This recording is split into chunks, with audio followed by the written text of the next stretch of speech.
ఇవాళ ఎంత ఘోరాతి ఘోరంగా భారతదేశం పోతుందన్నది మీకు అర్థమవుతలేదు. జగన్ రెడ్డి, షర్మిల, ఈ రాజకీయ నాయకులు, BJP, BRS, TRS, Congress, YSRCP, TDP, ఈ పొలిటికల్ పార్టీలను చూసి ఏ పార్టీ మనది అని అనుకునే నాకు భయం పుట్టుకొస్తున్నది. నేను ఇవాళ ఒక న్యూట్రల్ స్టాండ్ పోతున్నా. ఈ మాట నేను ఎందుకు చెప్తున్నానంటే, పార్టీషన్ అప్పుడు ప్లేట్లో పెట్టి ఇప్పుడు ఇనుండ్రి జరిగేలా లేట్ పోతుంది, ఇది నోడ్రి ఇప్పుడు ఇదిగో ఇది ఇనుండ్రి ఎట్లా కంపరం లేస్తుందో ఇనుండ్రి మీకు అందరికీ.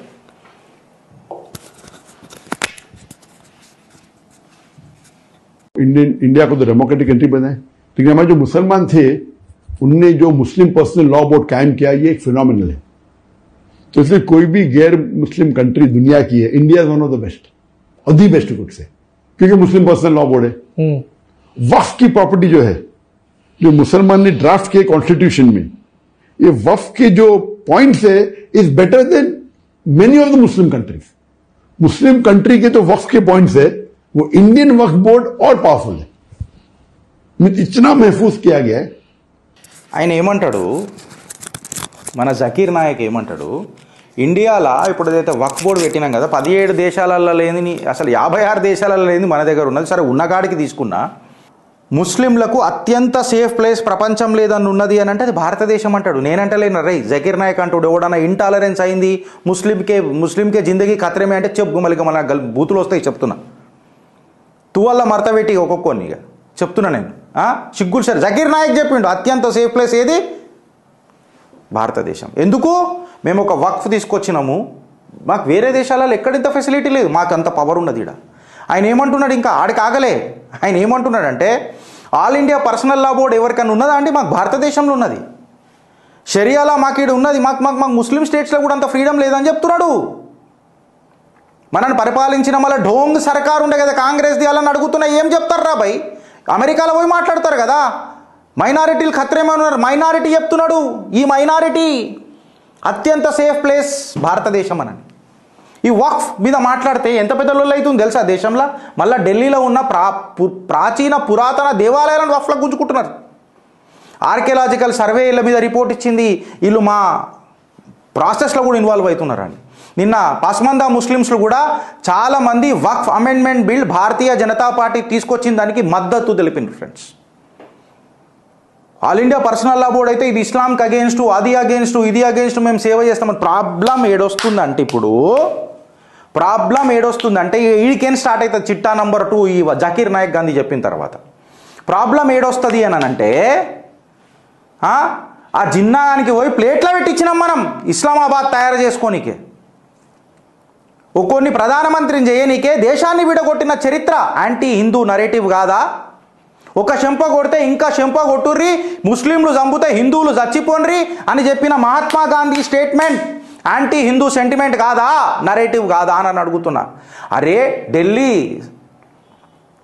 ఢిల్లీ సలిలా హిందువులు తల్లడిల్లిపోయి మస్జిద్లలో తలదాసుకుంటే మీరు మస్జిద్లకే వెళ్ళిపోవాలంటే నువ్వు సలికి సావు, కానీ మస్జిద్లు ఉండకు అనన్న మోహన్ దాస్ కరమ్చంద్ గాంధీ గారి స్టేట్మెంట్ యాంటీ హిందూ నరేటివ్ కాదా? మస్జిద్లలో పోయి నువ్వు మన గుడిల దగ్గరకు వచ్చి నువ్వు ఖురాన్ ఆయత్లు చదువుతావు, అదే మస్జిద్కి పోయి నువ్వు భగవద్గీత చదివిపించినవా అని ఎవరన్నా ప్రశ్నించినరా? ఇది యాంటీ హిందూ నరేటివ్ కాదా? మోహన్ దాస్ కరమ్చంద్ గాంధీ గారిది. స్వతంత్ర సమరయోధుడు ఉండొచ్చు, బట్ ఆయన తీసుకొచ్చిన principles cannot be an ideology for me and to my dharma అని చెప్తా నేను. As long as I'm an Indian I respect him as a father of the nation, but I don't respect his ideology. Problem ఈడొస్తుంది. Why, ఎందుకు అనే ప్రశ్న మీరు ఎందుకు అడగరు?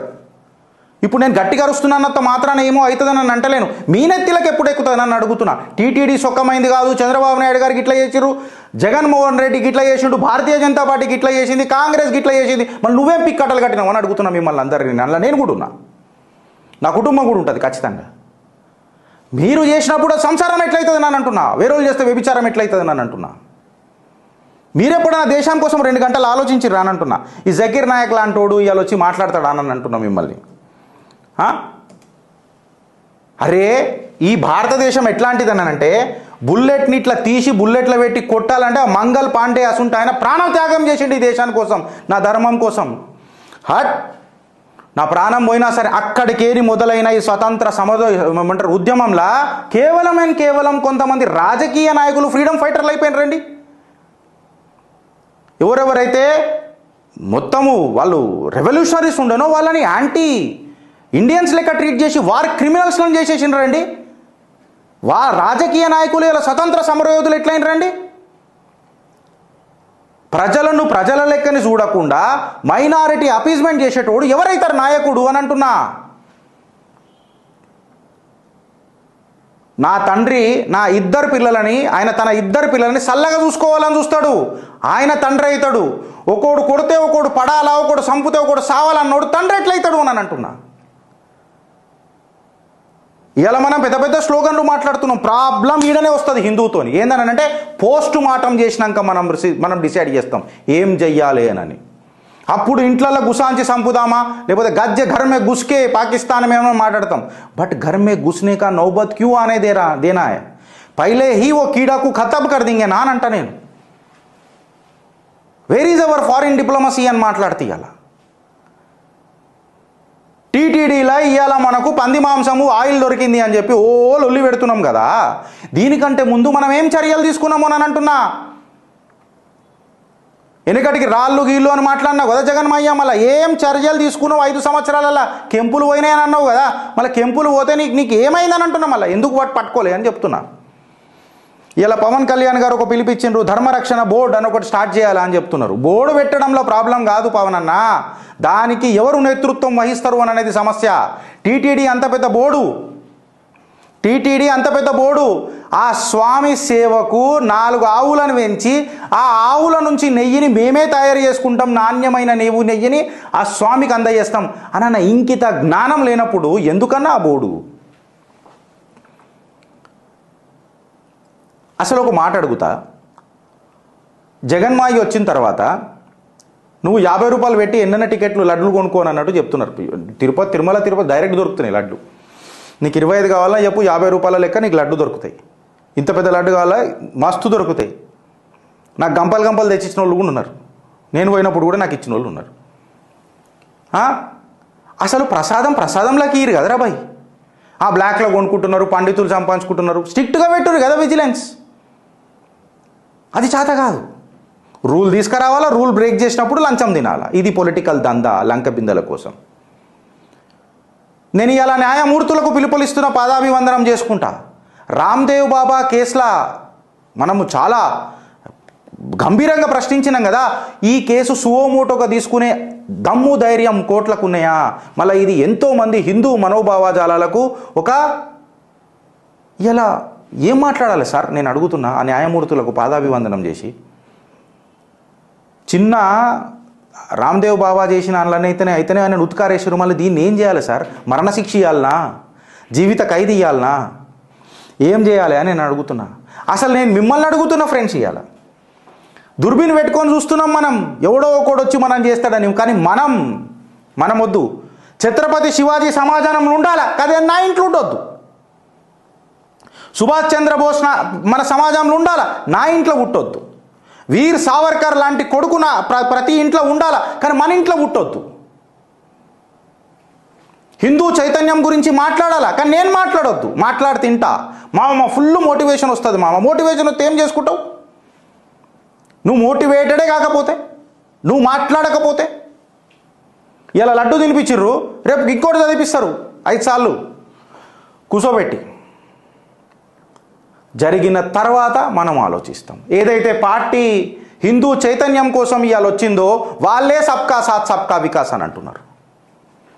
ఇంటర్నేషనల్ అవార్డుల కోసము, సెల్ఫ్ ఇమేజ్ కాన్షియస్నెస్ కోసము, అవార్డుల కోసము హిందువులనే అవారా అని అంటే, అత్యంత పవిత్రమైన ఈ భారత భూమిలా సాక్షాత్తు శ్రీకృష్ణుడు వేణుగానంతో పవిత్రమైన ఈ నేల స్థలంలా సాక్షాత్తు ఆ కలియుగ వైకుంఠంనే తీసుకొచ్చి ఈడ పెళ్లి చేసుకున్న శ్రీనివాసుడు ఉన్న ఈ జాగల ఇంత ఘోరాతి ఘోరములు జరుగుతుంటే మనం సబ్కా సాత్ సబ్కా వికాస్ అన్న ఢూమి చేస్తాం చూడు. నాకు ఆడ ప్రాబ్లం వస్తుంది. మీ పోస్ట్ మార్టంలు శవాల మీద అయితే బతుకున్నోళ్ళ మీద ముందే చేస్తే అది ఆపరేషన్ అవుతుంది, సర్జికల్ స్ట్రైక్ అవుతుంది. We need more sort of a surgical operations now. అసలు ఆపరేషన్ దాకా ఎందుకు పోతుంది? మన మెటబాలిజం గట్టిగా ఉంటే, మన ఇమ్యూనిటీ గట్టిగా ఉంటే ఆ రోగాన్ని నాన్నే ఖతం చేస్తాం కదా అనంట. మన ఇమ్యూనిటీ ఎప్పుడు పెంచుకుంటారని మిమ్మల్ని అడుగుతున్నా. మేము మాట్లాడింది ఇట్లా మీకు తప్పైతే ఉతికారేంటి, అగర్ మేము మాట్లాడింది కరెక్ట్ అనిపిస్తే గిరీష్ నువ్వు కరెక్ట్ అని చెప్పి మాట్లాడుండ్రి. ఆలోచిస్తారా అని అనుభవిస్తారా అని అన్న, ఎందుకంటే ఇక్కడ అనుభవిస్తున్నాం, ఆలోచించడానికి టైం కూడా లేదు ఇప్పుడు. భారత్ మాతాకి జై. అవుట్ ఆఫ్ ది బాక్స్ మాట్లాడుతున్నా ఫ్రెండ్స్, ఇది చిట్టాలు కాదు, ఇది నా పర్సనల్ కెపాసిటీలో చెప్తున్నా. నీ రోగ నిరోధక శక్తి పెంచుకుంటే నీ శరీరం మంచిగా ఉంటుంది. ఈ ఆత్మకు ఈ శరీరం ఇచ్చిండు ఈ జన్మకు. నీ ఆత్మ బరకరం ఉంటుందొచ్చు, కాదని అంటలేండి. ఈ శరీరం వదిలేస్తున్నావు. వదిలేటప్పుడు ఒకసారి ఆలోచించు, భారతవానికి మనం ఏమి ఇడిచిపెట్టినామని. నువ్వు 90%, 98% నీ స్వార్థం కోసమే పనిచేయి, నేను వద్దంటలేను. 2% దేశం కోసం, ధర్మం కోసం రా నాయన. ఈ నాయకులు చెయ్యరు ఎవరు. వీళ్ళు స్లోగన్లే ఇస్తారు, స్లోగన్లే ఉంటారు. మనకు కావాల్సింది అలా షార్ట్ గన్ షోలు కావు. ఇది మీరు గుర్తుపెట్టుకోండి. మీరు అనుకుంటున్నారేమో నిజంగా ఒక బిగ్ బాస్లో బతుకుతున్నామనని. మనకు టాస్కులు ఇస్తారు వచ్చి రాజకీయ నాయకులు అనుకుంటున్నామేమో. ఇక్కడ బిగ్ బాస్లు ఉండకుర్రి, ఎస్ బాస్లు అనకుండ్రి. హూ ఆర్ యూ బాస్ అని చెప్పి ప్రశ్నించుండ్రి. And who is the boss అని చెప్పి అడుగుండ్రి. వేర్ ఈజ్ మై రైట్ అని చెప్పి నిలదీయుండ్రి. ఎట్లా అడుగుతారు? మైనారిటీ సమాజం శుక్రవారం మస్జిద్లలో నమాజులు చేసినాక ఎట్లా చేస్తారు? అరే చిన్న సంఘటన చెప్తున్నా, మిలాదున్నబీకి అంత లొల్లయింది, ఒక పేపర్లలో వచ్చిందా? అంబర్పేట్ల ఒక భారతీయ జనతా పార్టీ కార్యకర్త, ఆయన పేరు నేను చెప్తాను నీకు తర్వాత, మొత్తం తీసుకొని వస్తున్నా కేసులు ఫైల్ అయిన తర్వాత, పోలీసులు మెడలు పట్టుకుని నూకుకుంటా అరే ముంగట గణేష్ లేకపోయి వెనక గణేష్ లేకపోయి ఉరికిపిచ్చుడు ఎందుకంత ఆత్రం?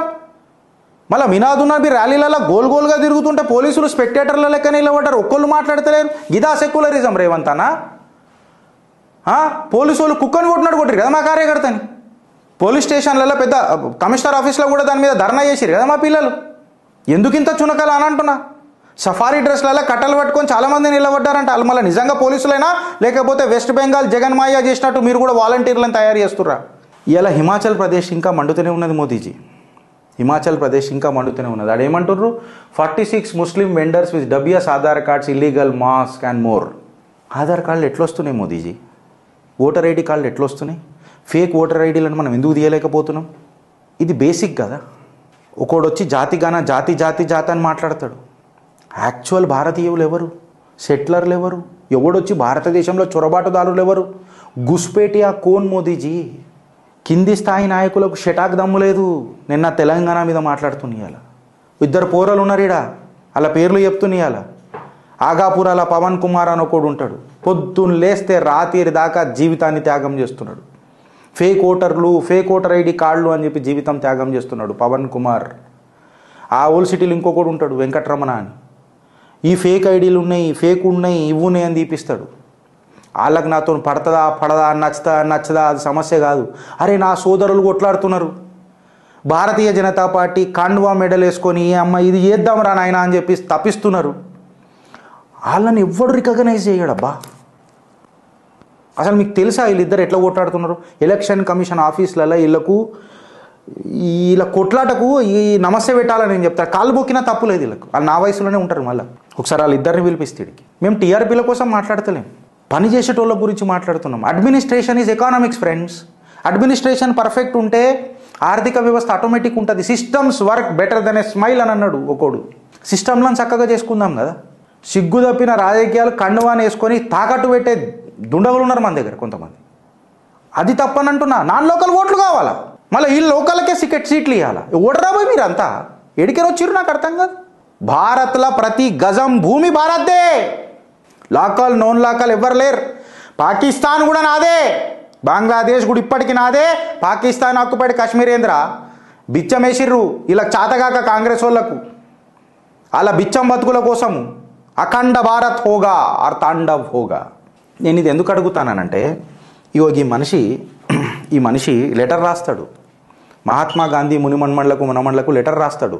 మీ గాంధీ మన గాంధీ గారు దేశ స్వతంత్రంలో పనిచేసిండు, ఆర్ఎస్ఎస్ నాథురామ్ గాడ్సే ఆయనను చంపిండు అని చెప్పి మాట్లాడితే కోర్టులు డిక్లేర్ చేసినా, కోర్టులు ప్రూవ్ చేసినా ఆర్ఎస్ఎస్కి సంబంధం లేదనన్నా జీవితాంతం ఈ రాహుల్ గాంధీ గదే మాట్లాడతాడు. మనం మాట్లాడొద్దు, సిక్కులను చంపిర్రు మీరు అని అంటే ఓ అట్లెట్లా అని అంటారు. మళ్ళీ మీ అమ్మ పేరు సోనియా గాంధీ కాదు ఆంటోనియం అంటే అట్లెట్లా అంటారు. నీ జాతి ఏంది అంటే నన్ను జాతి అడుగుతావా అని అంటారు. స్వతంత్ర సమరయోధుల రెవల్యూషనరీని వీళ్ళు వార్ క్రిమినల్ చేసిండ్రు. సావర్కర్ గారికి ఎంత అవమానం చేసిర్రు. సుభాష్ చంద్రబోస్ని వార్ క్రిమినల్ అన్నారు. సర్దార్ వల్లభాయ్ పటేల్ గారు ఏకగ్రీవంగా ఎన్నికైనా గాంధీని అడ్డం పెట్టుకొని ఇలా పూలు వాళ్ళ చాచా ఇలా ముత్తాత లీడర్ అయిండు. వీళ్ళు ఇప్పుడు గాంధీ పేరు పెట్టుకొని అడ్డం నిలబడ్డారు. వీళ్ళ జీవితాలు ఏందని అంటున్నా, జీతాల కోసం వీళ్ళ జీవితాలని అంటున్నా. మహాత్మా గాంధీ గారి మనమడే సీదా లెటర్ రాసిండు. ఏమనని, మాకు మంచిగానే ఉన్నాయి సంబంధాలు, నువ్వు అడ్డమైన చాతలు రాకని చెప్పిండు. ఇగో ఇది ప్రాబ్లం అని చెప్తున్నా మోదీజీ. వీళ్ళ నరేటివ్ చాలా స్ట్రాంగ్ ఉన్నది. పైసా పేక్ తమాషా దేకున్నది వీళ్ళ దగ్గర. మన చైతన్యం, మన హిందువు పైసల కోసం లొంగడు. భారత్ మాతాకి జయ అని ఒక స్లోగన్ అని అంటే ఆగ్రా నేను వస్తావు మావాడు పిలుస్తున్నాడు అని చెప్పి వస్తారు. ఇది మన పెట్టుబడి మోదీజీ. ఈ పెట్టుబడిలా రూపాలు పనిచేయవు, మన రూపం పనిచేస్తుంది. ఆదాయం పనిచేయదు, మన ఆత్మవిశ్వాసం పనిచేస్తుంది. ఈ అంతర్గతన మదనం ఎప్పుడైతే జరుగుతుందో హిందూ అనేటోడు ఆ క్షీరసాగరంలో నుంచి అమృతం వచ్చినట్టు హిందూ అనేటోడు బయటికి వెళ్తాడు. ఇంటింట్లకి బయటికి వెళ్తాడు. కానీ ఎవడు పని చేసేటోడు ఉండాలా. వాడు రోజు బయట తిరగలేడు, వాడి కుటుంబాన్ని కూడా నడుపుకోవాలా. నాలెక్క అందరికీ దుకాణం పెట్టుకొని ధూళి ఉండదు ఇట్లా ఒర్లనీకే. పని చేసేటోళ్లకు పెత్తనం ఇయ్యురి సార్, పనికిరాని చెత్తను ఎలిమినేట్ చేయరు సార్. సంఘ శక్తి యుగే యుగే అని చెప్పి మాట్లాడతా. ఎందుకంటే నా సుంటోళ్ళని తయారు చేసి ఇట్లా ప్రోత్సహించేది కూడా వాళ్ళే. భారత్ మాతాకి జై. ఈ కంటెంట్లకి ఇట్లా నచ్చినట్టయితే ఫ్రెండ్స్ మీరు జరా మాకు సపోర్ట్ చేయండి, షేర్ చేయండి. And we also request your contribution. మస్తు ఉంటాయి మాట్లాడనీకే. ఇవాళ అన్ప్రిపేర్డ్, అన్కట్, అన్ఎడిటెడ్ మాట్లాడినాం మ్యాక్సిమంగా. ఆ శ్రీనివాసుడి దగ్గర జరిగిన ఆ పాపమైన చర్య నిజంగా చెప్పాలనంటే నన్ను భావోద్వేగానికి గురి చేసింది. ప్రతి సంవత్సరం తిరుపతి పోయేటోని కమర్షియల్ చేసేసారు. ఒక కమర్షియల్ కాంప్లెక్స్లోకి పోయినట్టు ఉంటుంది. 5,000, 15,000, 10,000 నా ఆరాధ్య దైవాన్ని కలుసుకోనికే. పైసలతో దేవుడా, పుణ్యంతో దేవుడా, భక్తి రసంతో భగవంతుడా, లేక భజన తత్వంతో భగవంతుడా? భజన అంటే పైసా భజన. మీరు ఆలోచించుండ్రి. ఇక ఆలోచించుడు కూడా లేదు, ఇక అనుభవిస్తారా అని అడుగుతా. స్లోగన్ మార్చాలా. రిలీజన్ హిందుత్వ, జాతి భారతీయ, ఇదే ఒక స్లోగన్ పెట్టుండ్రి. జర కంటెంట్ ఇట్లా నచ్చితే ఒక నలుగురికి షేర్ చేయండి ఫ్రెండ్స్, మీకు పుణ్యం ఉంటుంది.